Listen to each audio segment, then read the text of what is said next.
It was good. It was good. I'm currently watching who's Casper.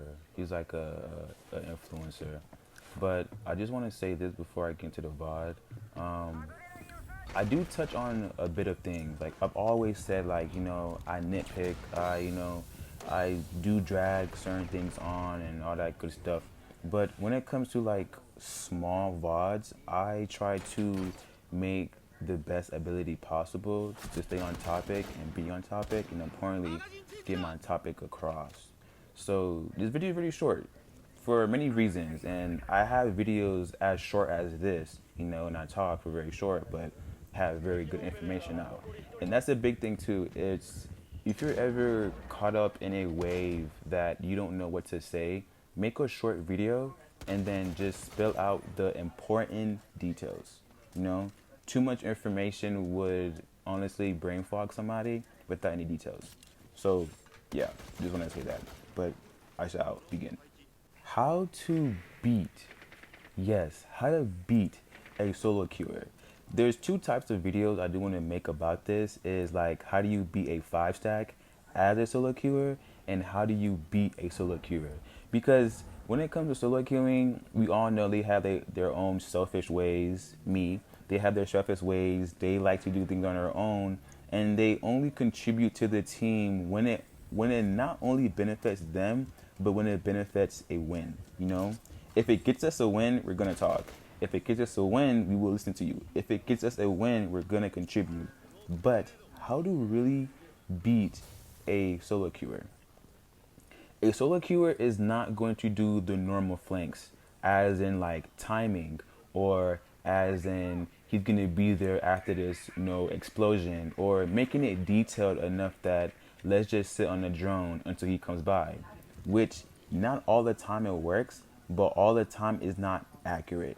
When I mean accurate, it's not accurate in a way that for sure this player is going to come through this doorway the exact drone where it's watching. And I want to put solo queuer in quotations because it shows not every solo queuer is the same. Not every solo queuer has that mindset about, well, yeah, they're going to fuse, so let me flank before they fuse, or yeah, they're doing this, let me do this before that. It's, well, coming from me, it's never always let me do this before. It's let me catch them in the act. The worst thing possible is catching someone putting a fuse charge down. The worst thing possible is catching someone hitting a barricade. The worst thing possible is catching someone putting up a barricade, putting down traps. Like the worst case scenario is catching someone off guard. It's never always after the fact or making yourself balance with sound cue. So long story short, the best way to actually kill a solo queuer is catch them in the act. There's nothing more worse than someone cutting you off from your own push just to know that they're there all along. You know what I'm saying? It comes to a point where it's like you wouldn't want to excuse yourself from certain things because you like that adrenaline rush when it comes to like solo queuing or like rushing, pushing, killing, head tapping, all that good stuff. And I'm not gonna lie, like it does come to a point where it's like you would see a player, right? And then you wouldn't assume he's a good player based on like, him running around, him one tapping, even his rank. But it comes to a point where like how can you really like identify a solo queuer? Which I already have that in a video already. You can go back into my channel and you can watch it. I could probably pinpoint it, but I probably know what title it is, but I'll put it in the description to really, if you really wanna have a good eye how to spy a solo queuer. But when it comes to solo queuing and then you trying to beat one, don't be the person to chase them. That's the biggest thing everybody falls for when you chase a solo queuer. Why? It's it's kind of broad, but a solo queuer has a mindset of 5 people. Those 5 people is your stack. Like if the solo queuer is running from something or running towards something, 10 out of 10, that player is going to know your teammates in not exact locations, but can pinpoint the areas you're going to be at. You know, have you ever lost a 1v5? Because that player just identifies and knows the exact place where you're gonna be at only because plants down, then how the map is, and all that good stuff. But when it comes to trying to beat, man, I'm pretty loud. But when it comes to trying to beat a solo queuer, just don't chase them. Don't chase them because you're gonna get yourself killed and your team killed. So the best bet is just to cut them off. Don't chase them. Don't try to like do things beforehand. Cut them off. If you know this roamer is roaming upstairs, cut off that rotation. Don't cut him off as a player because you're gonna get killed. His awareness is too high to know enough that okay, things are too quiet. They're not even pushing side. They're gonna be pushing me. So then it comes to a point where it's like, who's the fittest, Like I think there's a not a slogan, wrong word, but there's like a thing what you don't do when it comes to like good roamers. I think it was a pro game I watched. It was like somebody, I think no, it was the Uzi and Jinxie tournament thing. I heard Stompton say he was like, "Don't flood this roamer." Like, it goes a long way on saying like, why? Like, why can't we just flood him? It's a 1v4. The thing is, if you flood him, you one, you give him what he wants to waste time. Two, that gives his teammates time to flank you, and three, you're pretty much just putting yourself in a one-way tunnel. Why? Because when it comes to that, a solo queuer and kind of I'll say a roamer, a good one in a sense, they're gonna purposely want to tunnel you like one way in, one way out.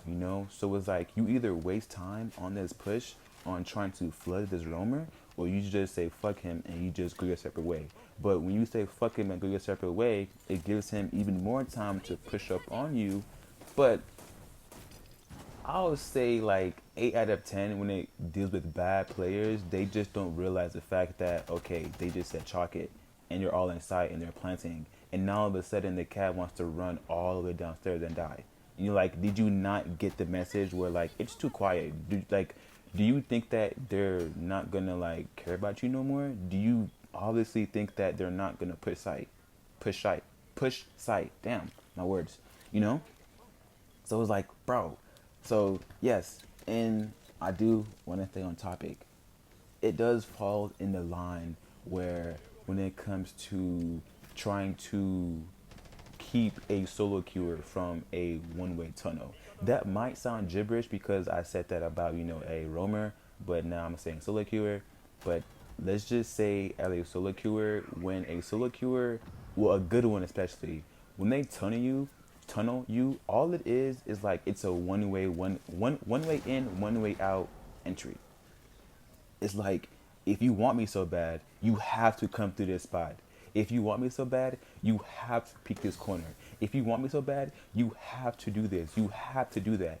There's nothing half-assing when it comes to clearing out a roamer, or especially a good solo queuer. So when it comes to, oh, where is this visual at? Oh, he's a solo queuer, like he's so good. And then when you hunt this guy down, it's not much as he knows that you're calming with your team. It's just he knows that he's on the prowl. It's not only one person. And then for me personally, it makes common sense. If I know you're 5 stack and I'm a solo queuer, I'm not gonna move foolish. Like, I'm not going to know you're gonna tell your buddy I'm coming upstairs. I'm not going to know you're telling your teammate, he's behind you. Like, I'm not gonna know your call outs, but what I'm going to know is timing. I'm going to know the essence of awareness. I'm going to know ignorance. I'm going to know when it's right to push, when it's wrong to push. I'm going to know when, you're kill hungry.